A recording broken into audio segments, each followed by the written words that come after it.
আসসালামু আলাইকুম। আজ কথা বলবো ফিলিস্তিন ইসরায়েল প্রসঙ্গে। এখানে আমরা জানি যে গত মাসে আন্তর্জাতিক অপরাধ আদালত বা ইন্টারন্যাশনাল ক্রিমিনাল কোর্ট, এই কোর্টের যিনি প্রসিকিউটর, তিনি একটি আবেদন করেছেন যাতে ইসরায়েলের প্রধানমন্ত্রী বেনিয়ামিন নেতানিয়াহু এবং তাদের প্রতিরক্ষা মন্ত্রী মিস্টার গ্যালান্ট এবং হামাসের তিনজন শীর্ষ নেতা ইয়াহিয়া সিনওয়ার, যিনি গাজার হামাসের নেতা, হামাসের আল কাসেম ব্রিগেডের যিনি কমান্ডার মোহাম্মদ দাইফ, এবং যিনি পলিটিক্যাল ব্যুরোর প্রধান ইসমাইল হানিয়া, এই পাঁচজন ব্যক্তি, দুজন ইসরায়েলের এবং তিনজন হামাসের, তাদের বিরুদ্ধে গ্রেফতারি পরোয়ানা বা ওয়ারেন্ট অফ অ্যারেস্ট ইস্যু করার জন্য আইসিসির প্রসিকিউটর মিস্টার করিম খান, একজন স্কটিশ আইনজীবী এবং একজন কিংস কাউন্সিল, যিনি ব্রিটেনের রাজার পরামর্শক পদমর্যাদা কিংস কাউন্সিল, তিনি আবেদন করেছেন। এটা নিয়ে অনেক খবর এসেছে বা অনেকের মধ্যে একটা আলোচনা আছে বা অনেকেই কৌতূহলী যে আসলে এই অ্যারেস্ট অফ ওয়ারেন্ট এটার অর্থটা কি, এর ফলে কি কি হতে পারে, আর আদৌ কি মিস্টার নেতানিয়াহু তার অ্যারেস্ট হওয়ার সম্ভাবনা আছে। এখানে আমাদেরকে প্রথমে বুঝতে হবে মিস্টার নেতানিয়াহুর বিরুদ্ধে এখনো ওয়ারেন্ট অফ অ্যারেস্ট বা গ্রেপ্তারি পরোয়ানা জারি হয় নাই। একটা গ্রেপ্তারি পরোয়ানা যাতে জারি করা হয় তার জন্য প্রসিকিউটর আবেদন করেছেন। কোথায় আবেদন করেছেন সেই ব্যাপারটাতে একটু পরে আসছি। শুরুতেই আমাদেরকে এই কোর্টের স্ট্রাকচার এবং কার্যক্রমটা একটু বুঝতে হবে। ইন্টারন্যাশনাল ক্রিমিনাল কোর্ট বা আন্তর্জাতিক ফৌজদারি আদালত, এই আদালতটি প্রতিষ্ঠিত হয় রোম স্ট্যাটিউটের মাধ্যমে। এটি একটি আন্তর্জাতিক ট্রিটি এবং 2002 সাল থেকে এটি কার্যকর হয়। ইন্টারন্যাশনাল ক্রিমিনাল কোর্টের মতো আরেকটা কোর্ট আছে, ইন্টারন্যাশনাল কোর্ট অফ জাস্টিস। এই দুটো কোর্টই নেদারল্যান্ডসের হেগ শহরে অবস্থিত। কিন্তু দুটো কোর্ট ইন্টারন্যাশনাল, এই দুটো কোর্টের মধ্যে এখতিয়ারগত কিছু পার্থক্য আছে। যেমন ইন্টারন্যাশনাল কোর্ট অফ জাস্টিস, এই কোর্ট দুটো রাষ্ট্রের মধ্যে যে ধরনের বিরোধ হয়, সীমানা বিরোধ বা অন্যান্য বিরোধ, এইগুলো নিয়ে বিচার করে। অর্থাৎ দুটো রাষ্ট্র বা দুটো দেশের সরকার একে অপরের বিরুদ্ধে অভিযোগ নিয়ে ইন্টারন্যাশনাল কোর্ট অফ জাস্টিসে যায়। আর ইন্টারন্যাশনাল ক্রিমিনাল কোর্ট, এখানে কোনো রাষ্ট্রের বিচার করা হয় না, এখানে বিচার করা হয় কোনো ব্যক্তির, যারা আন্তর্জাতিক অপরাধ যেমন জেনোসাইড, যুদ্ধাপরাধ, মানবতার বিরুদ্ধে অপরাধ, এই ধরনের অপরাধে জড়িত থাকেন, এমন ব্যক্তিদের এই ইন্টারন্যাশনাল ক্রিমিনাল কোর্টে বিচার করা হয়। অর্থাৎ ইন্টারন্যাশনাল কোর্ট অফ জাস্টিস, এখানে দুটো বিবাদমান রাষ্ট্রের বিচার হয়, আর ইন্টারন্যাশনাল ক্রিমিনাল কোর্ট, এখানে আন্তর্জাতিক পর্যায়ে যে সমস্ত ব্যক্তি অপরাধে জড়িত তাদের বিচার হয়। অর্থাৎ ইন্টারন্যাশনাল ক্রিমিনাল কোর্টে ব্যক্তির বিচার হয়। ইন্টারন্যাশনাল ক্রিমিনাল কোর্টে বিচার শুরু করতে পারেন প্রসিকিউটর। এখানে একটা অফিস আছে, অফিস অফ দ্য প্রসিকিউটর বলে। সেই প্রসিকিউটর তিনি বিচার শুরু করতে পারেন। আমাদের এখানে যে বিষয়টি আমরা আলোচনা করছি, এখানে যিনি বর্তমানে প্রসিকিউটর আছেন মিস্টার করিম খান, একজন স্কটিশ লয়ার, তিনি আবেদন করেছেন যাতে এই পাঁচজন ব্যক্তির বিরুদ্ধে যুদ্ধাপরাধ, মানবতার বিরুদ্ধে অপরাধ, এসবের দায়ে বিচার শুরু করা হয় এবং তার জন্য শুরুতে তাদেরকে গ্রেফতারি পরোয়ানা ইস্যু করা হয়। এটি কোথায় আবেদন করেছেন? আবেদন করেছেন একটি প্রি ট্রায়াল চেম্বারে। প্রি ট্রায়াল চেম্বার হচ্ছে তিনজন জাজ এখানে থাকেন। ওনারা বিচার প্রক্রিয়া শুরুর আগে যদি ওয়ারেন্ট অফ অ্যারেস্ট প্রয়োজন হয়, সেই আবেদন এখানে শুনে থাকেন এবং ওনারাই চূড়ান্তভাবে ওয়ারেন্ট অফ অ্যারেস্ট ইস্যু করেন। যেমন ওনারা গত বছর রাশিয়ার প্রেসিডেন্ট ভ্লাদিমির পুতিনের অ্যাগেনস্টে বা তার বিরুদ্ধে ইউক্রেনে যুদ্ধাপরাধের দায়ে গ্রেপ্তারি পরোয়ানা ইস্যু করেছেন। পুতিনের বিরুদ্ধে যারা ইস্যু করেছিলেন, ওই ধরনেরই ক্ষমতাসম্পন্ন একটি চেম্বারে মিস্টার করিম খান এই নেতানিয়াহু, গ্যালান্ট এবং হামাসের তিনজন নেতার বিরুদ্ধে তিনি প্রসিকিউশন শুরু করার জন্য একটি ওয়ারেন্ট অফ অ্যারেস্ট চেয়েছেন। এখন প্রশ্ন হচ্ছে যে এই ওয়ারেন্ট অফ অ্যারেস্ট কেন প্রয়োজন? ইন্টারন্যাশনাল ক্রিমিনাল কোর্ট এখানে আসামির অনুপস্থিতিতে কখনো বিচার হয় না। আসামিকে বিচার করতে হলে তাকে আগে গ্রেফতার করে এই আদালতে উপস্থিত করতে হয়। অর্থাৎ কোনো আসামি যদি গ্রেফতার না হয় তাহলে তাকে এই আদালতে বিচার করা যায় না। এখন আমরা পরবর্তী যে বিষয়টায় আসব যে ইন্টারন্যাশনাল ক্রিমিনাল কোর্ট এটার এখতিয়ার কতটুকু। এটা একটা ট্রিটি মাধ্যমে প্রতিষ্ঠিত হয়েছে এবং এই কোর্টের এখতিয়ার যারা এই ট্রিটিতে সাইন করেছে সেই রাষ্ট্রগুলোর কনসেন্ট বা সম্মতির উপর নির্ভরশীল। অর্থাৎ কোনো রাষ্ট্র যদি স্বেচ্ছায় এই ট্রিটির সদস্য হয় বা যোগদান করে তাহলে সে এই ট্রিটির এখতিয়ারভুক্ত। যারা এই ট্রিটিতে যোগদান করেনি তাদের দেশে এই কোর্ট তার কোনো এখতিয়ার নাই। এখন প্রশ্নটা হচ্ছে যে ইসরায়েল এবং প্যালেস্টাইন এই দুইটা দেশ এই ট্রিটির পার্টি কিনা। ইসরায়েল এই ট্রিটির পার্টি না, তারা এই ট্রিটিতে রোম স্ট্যাটিউটে যোগদান করেনি, তো সুতরাং তারা ইন্টারন্যাশনাল ক্রিমিনাল কোর্টের জুরিসডিকশনের আওতা বহির্ভূত। প্যালেস্টাইন এই ট্রিটির পার্টি। এখন আবার প্রশ্ন হচ্ছে যে প্যালেস্টাইন সে তো জাতিসংঘের সদস্য না, তাহলে তারা এই ইন্টারন্যাশনাল ক্রিমিনাল কোর্টের সদস্য কিভাবে হলো? ইন্টারন্যাশনাল ক্রিমিনাল কোর্ট এটি জাতিসংঘ থেকে আলাদা একটি স্বাধীন সংগঠন, যদিও জাতিসংঘের সাথে তাদের একটা সমঝোতার চেষ্টা সবসময় আছে। ইন্টারন্যাশনাল ক্রিমিনাল কোর্ট এই যে রোম স্ট্যাটিউট ট্রিটির মাধ্যমে প্রতিষ্ঠিত, এই ট্রিটিতে 2015 সালে প্যালেস্টাইন যোগদান করে। প্যালেস্টাইন কিভাবে যোগদান করতে পারে? 2012 সালে জাতিসংঘের সাধারণ পরিষদের একটি অধিবেশনে ভোটাভুটির মাধ্যমে প্যালেস্টাইনকে নন স্টেট অবজারভার স্টেট নন পার্টি অবজারভার স্টেট, অর্থাৎ তারা জাতিসংঘের সদস্য না কিন্তু পর্যবেক্ষক মর্যাদার একটা রাষ্ট্র হিসেবে স্বীকৃতি পায়। এবং এই যে যারা নন মেম্বার পার্টি বাট অবজারভার, তাদের জন্য যেসব ট্রিটি ওপেন আছে সেই ট্রিটিতে তারা মেম্বার হতে পারে। সুতরাং আন্তর্জাতিক যে ট্রিটি রোম স্ট্যাটিউট, এই ট্রিটিতে প্যালেস্টাইন মেম্বার হয়। তারা যোগদান বা অ্যাকসেশনের জন্য যে ইনস্ট্রুমেন্ট জমা দিতে হয় সেটি জমা দেয় এবং যথাযথ প্রক্রিয়া সম্পন্ন করে 2015 সালে তারা মেম্বার হয়। অর্থাৎ এই দুইটা দেশের মধ্যে প্যালেস্টাইন আইসিসির এখতিয়ারভুক্ত, কিন্তু ইসরায়েল এখতিয়ারভুক্ত না। তাহলে প্রশ্নটা দাঁড়ায় যে ইসরায়েল যদি এখতিয়ারভুক্ত না হয় তাহলে নেতানিয়াহু এবং গ্যালান্ট এদেরকে গ্রেপ্তারি পরোয়ানা দিয়ে অ্যারেস্ট করা যাবে কিনা বা বিচার করা যাবে কিনা।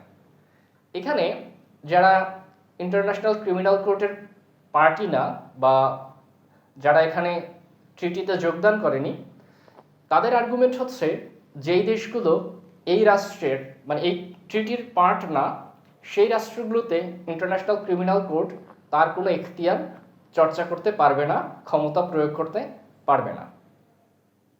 কিন্তু ইন্টারন্যাশনাল ক্রিমিনাল কোর্ট তার জুরিসডিকশনকে ব্যাখ্যা করে এইভাবে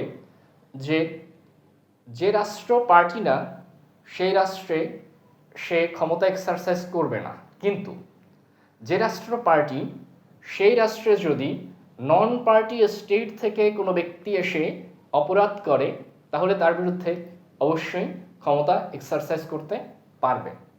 এখানে দেখা যায় যে ঘটনাগুলো ঘটছে গাজায় এবং প্যালেস্টাইনের বিভিন্ন এলাকায়। সেই ক্ষেত্রে প্যালেস্টাইন যেহেতু এই ট্রিটির এখতিয়ারভুক্ত এবং আইসিসির এখতিয়ারভুক্ত, সেহেতু প্যালেস্টাইনে এসে যদি যারা আইসিসির মেম্বার না, রাশিয়া মেম্বার না, ইউএসএ মেম্বার না, ইসরায়েল মেম্বার না, এইসব দেশেরও কোনো নাগরিক এসে অপরাধমূলক কর্মকাণ্ডে জড়িত হয় তাহলে আইসিসি তার বিচার করতে পারবে। যেহেতু প্যালেস্টাইন পার্টি, তাই প্যালেস্টাইনের হামাসের 3 জন নেতা, তার বিরুদ্ধে অবশ্যই ওয়ারেন্ট অফ অ্যারেস্ট এক্সারসাইজ করা যাবে। আবার যেহেতু ঘটনাগুলো ঘটানো হচ্ছে প্যালেস্টাইনে, সেহেতু নেতানিয়াহু, গ্যালান্ট ওনারা পার্টি স্টেটের মেম্বার নাকি নন পার্টি স্টেটের সিটিজেন, এটা বিষয় না। বিষয় হচ্ছে ওনারা প্যালেস্টাইন, যেটা আইসিসির এখতিয়ারের অন্তর্ভুক্ত, সেখানে এই অপরাধগুলো করছেন। সুতরাং তাদের বিরুদ্ধে আইসিসির ওয়ারেন্ট ইস্যু করা যাবে বা বিচার করা যাবে। এখানে একটা ইন্টারেস্টিং ব্যাপার হচ্ছে যে ইউএসএ বা পশ্চিমা যারা এলাই ইসরায়েলের, ওনারা বলতে চেয়েছিলেন বা চাচ্ছেন যে ইসরায়েল যেহেতু পার্টি না, সুতরাং ইসরায়েলের কোনো নাগরিকের বিরুদ্ধে আইসিসি বিচার করতে পারে না, ওয়ারেন্ট অফ অ্যারেস্ট ইস্যু করতে পারে না। কিন্তু রাশিয়াও এই কোর্টের পার্টি না। কিন্তু গত বছর রাশিয়ার প্রেসিডেন্ট পুতিনের বিরুদ্ধে যখন ওয়ারেন্ট অফ অ্যারেস্ট ইস্যু করা হলো, তখন ইউএসএ এবং পশ্চিমারা এটাকে অত্যন্ত সাদরে গ্রহণ করেছে। আইসিসিকে তারা ধন্যবাদ জানিয়েছে এই ধরনের একটা অ্যাকশনের জন্য। কারণ পুতিন, তার বিরুদ্ধে যে অভিযোগ, সেই অভিযোগ তিনি অপরাধগুলো করেছেন ইউক্রেন সীমানার মধ্যে। ইউক্রেন আইসিসির পার্টি বা মেম্বার স্টেট। তাহলে পুতিন, সে নন মেম্বার স্টেটের নাগরিক, তার বিরুদ্ধে ইস্যু করা ওয়ারেন্ট অফ অ্যারেস্ট এটা যদি বৈধ হয়, তাহলে এই ইসরায়েলের প্রধানমন্ত্রীর বিরুদ্ধে ওয়ারেন্ট ইস্যু করা বা আবেদন করা এটা অবৈধ হতে পারে না। তারপরেও ইউএসএ এবং অন্যান্য কিছু দেশ এই ক্ষেত্রে আপত্তি তুলেছে, যদিও তাদের আপত্তিটা অত্যন্ত জোরালো ভাষায় হচ্ছে না। কারণটা হচ্ছে তারা পুতিনের বিরুদ্ধে এই ওয়ারেন্টকে স্বাগত জানিয়েছিল। এখন তারা তাহলে কোন দিক থেকে বিরোধিতা করেছে? তারা বিরোধিতা করেছে যে একই সাথে হামাস এবং নেতানিয়াহু, তার বিরুদ্ধে ওয়ারেন্ট, এটাকে হামাস এবং ইসরায়েলের গণতান্ত্রিকভাবে নির্বাচিত প্রধানমন্ত্রীকে একই বিবেচনা করা হচ্ছে। এবং মিস্টার নেতানিয়াহু তিনিও বলেছেন যে মিস্টার করিম খান, যিনি প্রসিকিউটর, তিনি তার বিরুদ্ধে ওয়ারেন্ট অফ অ্যারেস্ট করে ইহুদি বিদ্বেষকে উস্কে দিয়েছেন এবং ইহুদি বিদ্বেষের যে আগুন, সেখানে তিনি পেট্রোল ঢেলে দিয়েছেন। অর্থাৎ ওনারা এটাকে ইহুদি বিদ্বেষ, ওনারা এটাকে অযৌক্তিক এইভাবে ডিফেন্ড করছেন। প্যালেস্টাইন বা হামাস তাদের জুরিসডিকশন চ্যালেঞ্জ করতে পারে, কারণ রোম স্ট্যাটিউটের আর্টিকেল 19-এ আছে যে কারো বিরুদ্ধে যদি এই ধরনের প্রসিডিং শুরু হয়, সমন দেওয়া হয় বা ওয়ারেন্ট ইস্যু করা হয় বা ওয়ারেন্টের জন্য অ্যাপ্লিকেশন করা হয়, তাহলে সেই জুরিসডিকশন চ্যালেঞ্জ করতে পারে যে রোম স্ট্যাটিউট অনুযায়ী আইসিসির যে জুরিসডিকশন, তার মধ্যে এই ব্যক্তিগুলো পড়ে না। কিন্তু এখানে প্যালেস্টাইনের যে সমস্যা, সেটা হচ্ছে যে হামাস যদি এই গ্রাউন্ডে চ্যালেঞ্জ করতে যায়, তাহলে প্যালেস্টাইনের স্টেটহুড বা প্যালেস্টাইন যে পলিটিক্যালি একটা রাষ্ট্র হিসেবে আবির্ভূত হতে চায়, সেটি বাধাগ্রস্ত হয়। কারণ আইসিসির সদস্য হওয়া এটা একটা স্টেটহুডের একটা ইনডিরেক্ট স্বীকৃতি যে আমরাও একটা আলাদা স্বাধীন রাষ্ট্র। এখানে আবার ইসরায়েলের দিক থেকে একটা পয়েন্ট আসতে পারে যে গাজা, যেখানে যুদ্ধটা চলছে, সেই গাজা তো হামাসের অধিকৃত। আর প্যালেস্টাইন বলতে যেটাকে স্বীকৃতি দেওয়া হচ্ছে, সেটা হচ্ছে যে এই যে মাহমুদ আব্বাসের সরকার, যেখানে যেটা পিস, শান্তিতে আছে, ট্রিটির মধ্যে আছে, এরকম একটা অবস্থা ওরা। তাহলে গাজার কন্ট্রোলে থাকলে সেই জিনিসটা কিভাবে আইসিসির, গাজা যদি হামাসের কন্ট্রোলে থাকে তাহলে সেটা কিভাবে আইসিসির এখতিয়ারভুক্ত হয়? এই ব্যাপারে 2021 সালের ফেব্রুয়ারি মাসে আইসিসির এই চেম্বার থেকে একটা সিদ্ধান্ত দেওয়া হয়েছে যে আইসিসি প্যালেস্টাইনের স্টেটহুড যাচাই করবে না। প্যালেস্টাইন পাবলিক ইন্টারন্যাশনাল ল অনুযায়ী একটা রাষ্ট্রের সংজ্ঞায় পড়ে কি পড়ে না, এটা আইসিসির দেখার বিষয় না। আইসিসির দেখার বিষয় হচ্ছে প্যালেস্টাইন একটা member state for the purpose of Rome statute. Palestine একটা স্টেট এবং এই স্টেটের সীমানা হচ্ছে 1967-এর আগের বর্ডার। 1967-এর পরে অসলো চুক্তি বা অন্যান্য যে ডেভেলপমেন্টগুলো হয়েছে, সেইগুলো কখনোই সর্বসম্মতিক্রমে হয়নি। তো সুতরাং এই আইসিসি 1967-এর আগের বর্ডার ধরবে এবং সেই বর্ডারের মধ্যে Gaza, West bank, east Jerusalem সবই প্যালেস্টাইনের অন্তর্ভুক্ত এবং এটা আইসিসির এখতিয়ারভুক্ত। এখানে কে কার কন্ট্রোলে আছে, এটা হামাস কন্ট্রোল করে না ফাতা কন্ট্রোল করে, এটা ইম্যাটেরিয়াল। এইভাবে আইসিসির জুরিসডিকশনটা পরিষ্কার হয় এবং 2021 সালে এই বিষয়টা ক্লিয়ার করার কারণে 2024 সালে এসে এই গ্রাউন্ডেও খুব একটা আপত্তি তোলা যাচ্ছে না যে প্যালেস্টাইন বলতে যে আমরা বুঝবো ফাতার অংশ বা হামাসের অংশ জাতিসংঘ বা আইসিসির ডেফিনেশনের যে প্যালেস্টাইন তার মধ্যে পড়বে না, এই কথাটা এখন আর টিকবে না 2021 সালের ব্যাখ্যার পরে। এখন পরবর্তী যে আইনগত সমস্যাটা এখানে থাকতে পারে সেটা হচ্ছে যে জুরিসডিকশনটা আমাদের আইসিসির এটা হচ্ছে জাতীয় বা ডোমেস্টিক কোর্টগুলোর কমপ্লিমেন্টারি, অর্থাৎ যেখানে কোনো রাষ্ট্র তার ডোমেস্টিক জুরিসডিকশনে কোনো বিচার করে তদন্ত করে, যেমন কোনো আর্মি অফিসার বা কোনো পলিটিক্যাল লিডার তারা যদি যুদ্ধাপরাধ করে তাহলে তার জন্য ডোমেস্টিক্যালি তার বিচার করা যায়, আর্মি অফিসার কোর্ট মার্শালে বিচার করা যায়। তো কোনো রাষ্ট্র যদি নিজ উদ্যোগে তার নাগরিকের বিরুদ্ধে অভিযোগগুলো বা তার এরিয়ায় সংঘটিত অভিযোগগুলো তদন্ত এবং বিচারের ব্যবস্থা করে তাহলে আইসিসি সেখানে ইন্টারভেন করে না। কিন্তু এই ক্ষেত্রেও প্যালেস্টাইন এবং ইসরায়েল তারা কিন্তু কেউই নিজেরা বিচার করছে না, প্যালেস্টাইন বিচার করবার মতো শক্তি ক্ষমতা নাই, আর ইসরায়েল এই ধরনের একটা তদন্ত তৈরি করে কেন নিজেদের উপর সন্দেহ নিজেদের ঘাড়ে টেনে আনবে। তো সুতরাং এখানে আইসিসি সম্পূর্ণভাবে এই বিচারটা করার উপযুক্ত। এখন আইসিসি সে বিচার কিভাবে করে? আইসিসি বিচার করতে পারে জাতিসংঘের নিরাপত্তা পরিষদ যদি তার কাছে কোনো কেস রেফার করে, কোনো মেম্বার স্টেট যদি তার কাছে কোনো কেস রেফার করে, এবং সে নিজ উদ্যোগেও এই প্রসিকিউটর তদন্ত করতে পারে। এখানে প্যালেস্টাইনের ক্ষেত্রে 5টা দেশ এই 7 অক্টোবরের ঘটনার পরে প্যালেস্টাইনের বিষয়টা আইসিসির অফিস অফ দ্য প্রসিকিউটরের কাছে রেফার করে বা আবেদন করে এই বিষয়টা দেখার জন্য। প্রসিকিউটর অফিস জানায় যে তারা পৃথিবীর 12টা এই ধরনের সিচুয়েশন নিয়ে অলরেডি ইনভেস্টিগেশন করছেন এবং প্যালেস্টাইনের ঘটনাও এই ইনভেস্টিগেশনের মধ্যে আছে। প্রসিকিউটর মিস্টার করিম খান উনি ওনার জন্য প্রয়োজনীয় যে এভিডেন্স সেই এভিডেন্স সংগ্রহ করার পরে উনি একটা প্যানেলের কাছে, অ্যাডভাইজারি প্যানেলের কাছে বিষয়গুলো রেফার করেন যে whether there is reasonable ground to proceed, যে এইখানে যুদ্ধ অপরাধ হচ্ছে, মানবতার বিরুদ্ধে অপরাধ হচ্ছে, গণহত্যা হচ্ছে, এই বিষয়গুলো বিশ্বাস করবার মতো যথেষ্ট কারণ আছে কিনা। এই প্যানেলে হাউস অফ লর্ডসের মেম্বার্স, ইন্টারন্যাশনাল ক্রিমিনাল কোর্টের সাবেক জাজ, ইউকে বেসড পৃথিবীর নাম করা আন্তর্জাতিক অপরাধ বিশেষজ্ঞ ব্যারিস্টার এবং একাডেমিশিয়ান প্রফেসর তারা এই কমিটিতে আছেন। এই কমিটি একটা হাইলি এক্সপার্ট এবং তারা অত্যন্ত বিশেষজ্ঞ এই ফিল্ডে। এই কমিটি সর্বসম্মতিক্রমে এই প্রসিকিউটরকে অপিনিয়ন দেয় যে হ্যাঁ এখানে আন্তর্জাতিক অপরাধ আদালতে বিচার করবার মতো একটা বিষয় আছে, এবং এই প্রসিকিউটর ওনাদের মতামত পাওয়ার পরে আবেদন করেন।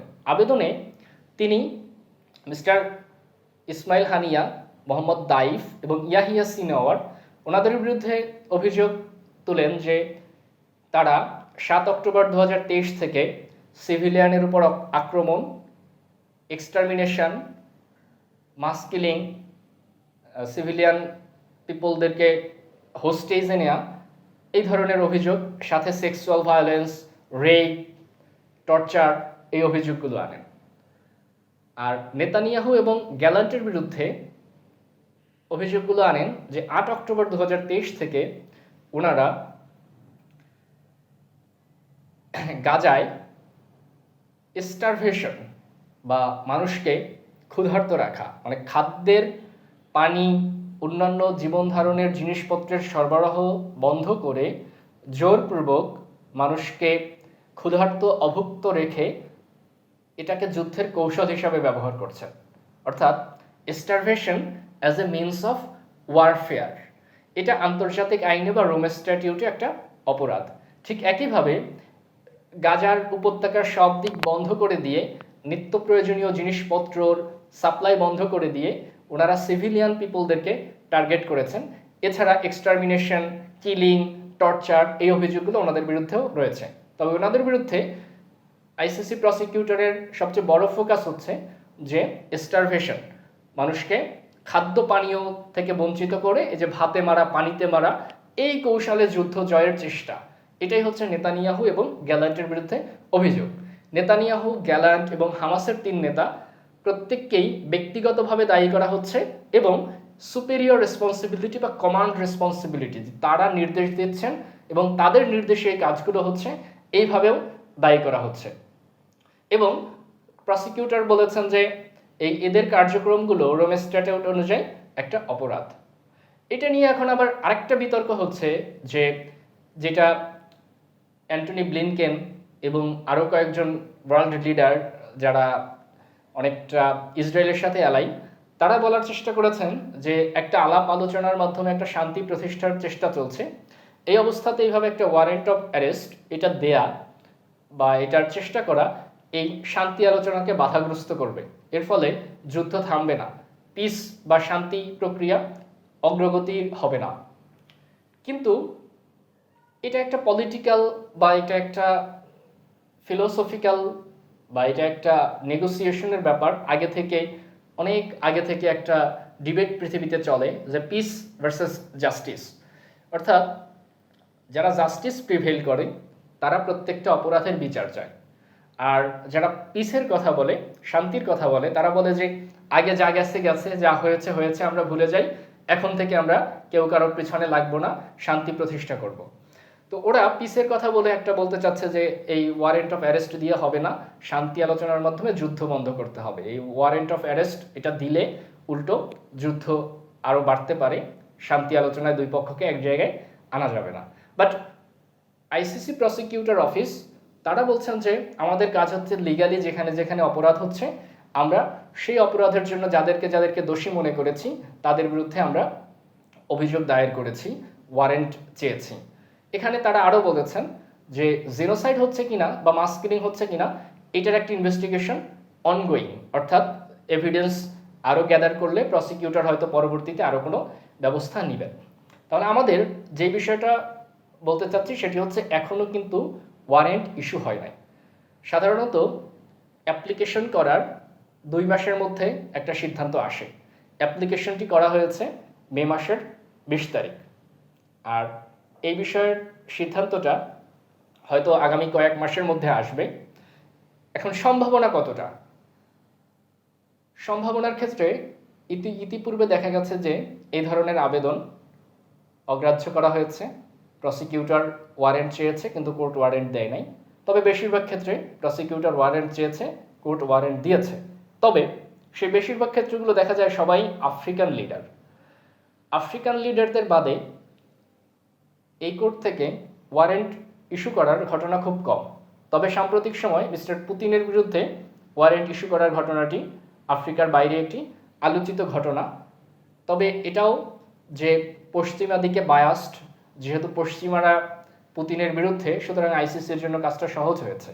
এখন যেটা বিষয় সেটা হচ্ছে সব বিশেষজ্ঞ তারা ধারণা করছেন যে আইসিসির যে জাজ ওনারা স্বাধীনভাবে হয়তো এই ডিসিশন নিতে পারবেন না। তাদের দিক থেকে ইউএসএ এবং অন্যান্য যারা শক্তিশালী অ্যালাই আছেন ইসরায়েলের, তারা চাপ প্রয়োগ করবেন যাতে মিস্টার নেতানিয়াহুর বিরুদ্ধে ওয়ারেন্ট অফ অ্যারেস্ট জারি করা না হয়। এটার সম্ভাবনাই বেশি যে আইসিসির উপর প্রচণ্ড চাপ থাকবে। প্রশ্ন হচ্ছে এই চাপ উপেক্ষা করে আইসিসি কি ওয়ারেন্ট অফ অ্যারেস্ট দিবে কিনা এটি আমরা সামনে দেখতে পাবো। এর পরবর্তী প্রশ্নটা হচ্ছে যে ওয়ারেন্ট অফ অ্যারেস্ট দিলে কি হবে? মিস্টার নেতানিয়াহু, ইসমাইল হানিয়া, ওনাদেরকে কি অ্যারেস্ট করে কোর্টে নিয়ে আসা হবে? প্রথমত, আইসিসির নিজস্ব কোনো পুলিশ বাহিনী নাই। যেসব রাষ্ট্র এই ট্রিটির পার্টি রোম স্ট্যাটিউটের, তাদের যে ডোমেস্টিক নিজস্ব পুলিশ আছে তাদের মাধ্যমে এই ওয়ারেন্ট অফ অ্যারেস্ট কার্যকর করা হয়। এই ক্ষেত্রে ইসরায়েল এই ওয়ারেন্ট অফ রোম স্ট্যাটিউটের পার্টি না, তো ইসরায়েলি কারোর বিরুদ্ধে ওয়ারেন্ট অফ অ্যারেস্ট দিলে সেখানে কোনো লাভ নাই, কারণ ইসরায়েল তো নিজের দেশের প্রধানমন্ত্রীকে ধরে কোর্টে দিবে না যে না বিচার করো, ও তো পার্টি না। প্যালেস্টাইনের ক্ষেত্রে গাজায় হামাসের 2 জন নেতা আছেন, তো গাজার বা হামাসের লোকজন তো তাদের নেতাকে ধরবে না। আরেকজন আছেন কাতারে, ইসমাইল হানিয়া, কাতার এই ট্রিটির পার্টি না, 2-3টা বাদে আরব দেশের কেউই পার্টি না। তাহলে যেহেতু তারা যেখানে থাকেন সেই দেশগুলো এই ট্রিটির পার্টি না, সেই ক্ষেত্রে তাদের গ্রেপ্তার হওয়ার সম্ভাবনা একেবারেই কম। তাহলে এটার কি কোনো গুরুত্ব নাই? অল্প একটু গুরুত্ব আছে, সেটা হচ্ছে প্রত্যেকটা রাষ্ট্রের একটা অব্লিগেশন আছে যে আইসিসি যদি কারো বিরুদ্ধে অ্যারেস্ট ওয়ারেন্ট দেয়, তাহলে সব সদস্য রাষ্ট্রকে ওই রাষ্ট্রে ওই ওয়ারেন্ট এর আওতাভুক্ত কোনো ব্যক্তি প্রবেশ করলেই তার ডিউটি হচ্ছে তাকে অ্যারেস্ট করে আইসিসিতে পাঠানো। সেই ক্ষেত্রে মিস্টার নেতানিয়াহু যেসব দেশ আইসিসির মেম্বার, সেই সব দেশে ওনার জন্য ভ্রমণ করা ঝুঁকিপূর্ণ হবে। হয়তো কিছু দেশ, তার বন্ধু দেশ কিন্তু পার্টি, যেমন ইউকে, সেখানে গেলে হয়তো তাকে অ্যারেস্ট করবে না, কিন্তু ওই দেশের উপর একটি ডিউটি থাকে তাকে অ্যারেস্ট করা। সেই ক্ষেত্রে সেই দেশটি যদি অ্যারেস্ট না করে, তখন এই ইন্টারন্যাশনাল ক্রিমিনাল কোর্ট বা রোম স্ট্যাটিউট বা আদালতের প্রতি শ্রদ্ধা, এই বিষয়ে তারা প্রশ্নের মুখোমুখি হবে যে আদালত যদি তোমাকে ওয়ারেন্ট ইস্যু করে, তুমি যদি সেটা না মানো, তাহলে তুমি এই ট্রিটির মেম্বার, এটা তুমি সম্মান প্রদর্শন করছো না। এবং আন্তর্জাতিক পর্যায়েও এই ইন্টারন্যাশনাল ক্রিমিনাল কোর্টের প্রতি তাদের যে কমিটমেন্ট, তার একটা ঘাটতি একেবারে প্রকাশ্য দিবালোকে চলে আসবে। এরকম একটা ঘটনা ঘটেছিল সুদানের প্রেসিডেন্টের ক্ষেত্রে, ওমর আল বশির। তার বিরুদ্ধে একটা ওয়ারেন্ট অফ অ্যারেস্ট ছিল, কিন্তু তিনি আফ্রিকায় গিয়েছেন, সাউথ আফ্রিকায় একটা কনফারেন্সে। তো সাউথ আফ্রিকা আইসিসির মেম্বার, এমনকি প্যালেস্টাইন এর পক্ষে যারা ইসরায়েলের বিরুদ্ধে অভিযোগ দায়ের করেছে তাদের মধ্যে সাউথ আফ্রিকা একটা দেশ। কিন্তু সাউথ আফ্রিকার মেম্বার হয়েও ওমর আল বশির যখন গ্রেপ্তারি পরোয়ানা মাথায় নিয়ে সাউথ আফ্রিকা গেল, সাউথ আফ্রিকা তাকে অ্যারেস্ট করলো না। সাউথ আফ্রিকার আদালত, তারা কিন্তু কোর্ট অর্ডার করেছিল সরকারকে যে ওমর আল বশিরকে অ্যারেস্ট করার জন্য। এমনকি কোর্ট একটা নিষেধাজ্ঞাও দিয়েছিল যে ওমর আল বশির যাতে সাউথ আফ্রিকা থেকে বের হতে না পারে, তার বিরুদ্ধে ইন্টারন্যাশনাল ক্রিমিনাল কোর্টের ওয়ারেন্ট আছে, তো সুতরাং এখানে তাকে গ্রেপ্তার করা হোক। কিন্তু সরকার তাকে গ্রেপ্তার করেনি, তাকে যেতে দিয়েছে। এর ফলে এই সাউথ আফ্রিকার যে কমিটমেন্ট, এটি নিয়ে প্রশ্ন উঠেছে। আবার সাউথ আফ্রিকা যখন প্যালেস্টাইনের পক্ষ হয়ে নেতানিয়াহুর বিরুদ্ধে বা আরও যারা ইসরায়েলি ওয়ার ক্রিমিনালে অভিযুক্ত তাদের বিরুদ্ধে অভিযোগ দায়ের করতে এসেছেন, তখন কিন্তু আবার একটা এই প্রশ্নটা উঠেছে যে তোমরাও তো একটা লোককে অ্যারেস্ট করো নাই। তা এখন যে সবশেষে বিষয়টা দাঁড়ালো যে ওয়ারেন্ট অফ অ্যারেস্ট, এটা এখনো ইস্যু হয় নাই। এটা যদি ইস্যু করা হয়, এটার জন্য চেম্বার, 3জন জাজের একটা চেম্বার আছে আইসিসির, প্রি ট্রায়াল চেম্বার। এই চেম্বারে কেবলমাত্র আবেদন করা হয়েছে। এই আবেদনের ফলাফল জানা যাবে আরও কয়েক মাস পরে। জোরালো সম্ভাবনা আছে যে ইসরায়েল এবং ইসরায়েলের বন্ধুরা কোর্টের উপর একটা বড় সড়ো প্রেশার ক্রিয়েট করবে। কোর্ট কি ডিসিশন দেয় সেটা আমরা দেখার অপেক্ষায়। ডিসিশন দিলেও মিস্টার নেতানিয়াহু বাইরের দেশে ভ্রমণে যাওয়ার সময় 2-4টা দেশে যাওয়ার ক্ষেত্রে হয়তো একটু ভেবে দেখবেন, এছাড়া খুব বেশি প্রভাব পড়বে না। ধন্যবাদ সবাইকে।